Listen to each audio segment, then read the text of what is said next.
God then directed Moses to build a portable place for worship where the Israelites could go to offer sacrifices and receive forgiveness of their sins. Here's a picture of the tabernacle, and basically God had directed Moses in how to build the tabernacle, and he gave them instructions of how to worship him through the tabernacle.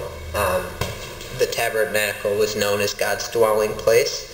Right in here is the Holy of Holies, where God dwelt, and the Ark of the Covenant, where the high priest made a sacrifice once a year for the sins of the people. And then over here we see, right here we see another altar where the people made sacrifices during the year for their sins.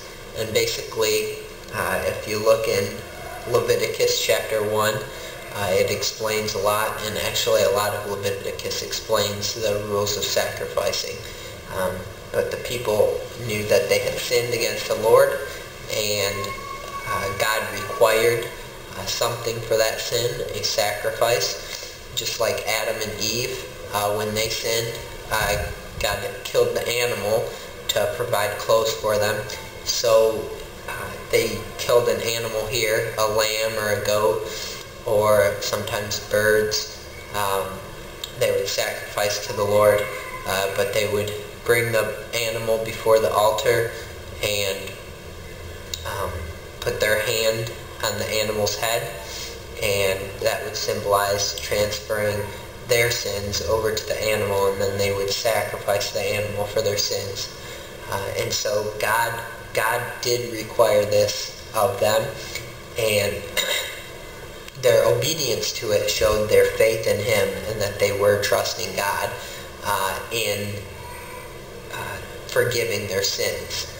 And it's interesting that they used a lamb, and then later on we'll learn about a more permanent lamb that was substituted for sins. On their way toward Canaan, the Israelites rebelled against God and were punished with deadly serpent bites. But God graciously provided a remedy for their afflictions.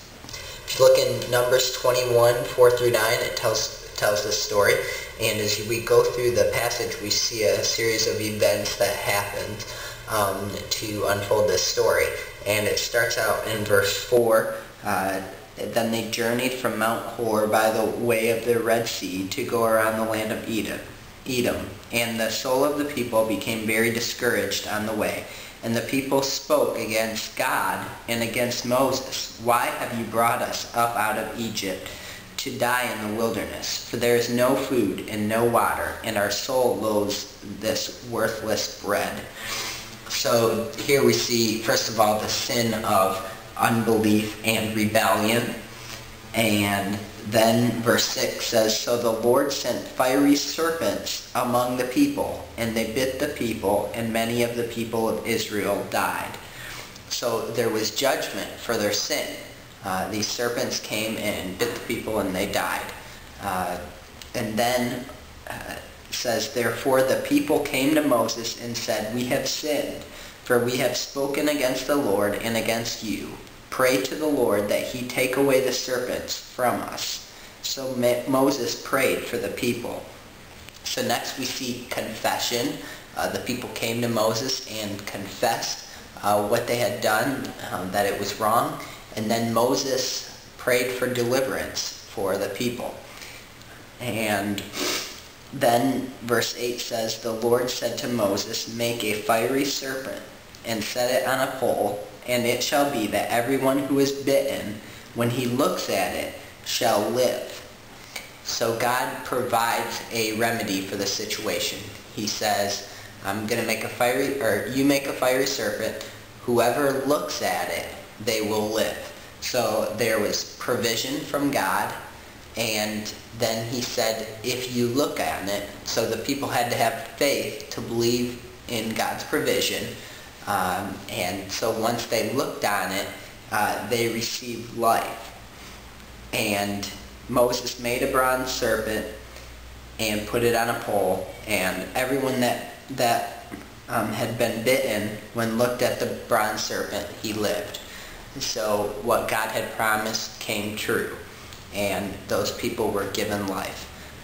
Let me run through that list of things in the story. Sin of unbelief and rebellion, sin of the people, then judgment from God because of their sin, which was death through being bit by serpents. Then there was confession of the people, and then a prayer for deliverance from Moses to God, and then God's provision of the cross with the serpent on it, or the pole with the serpent on it, and then faith of the people to believe what God's promise was true, and then life. If they believed it, they were given life again. Very interesting to compare it to something else. I won't say anything, but you can probably tell. Keep this event in mind, because later on a very important teacher talks about it.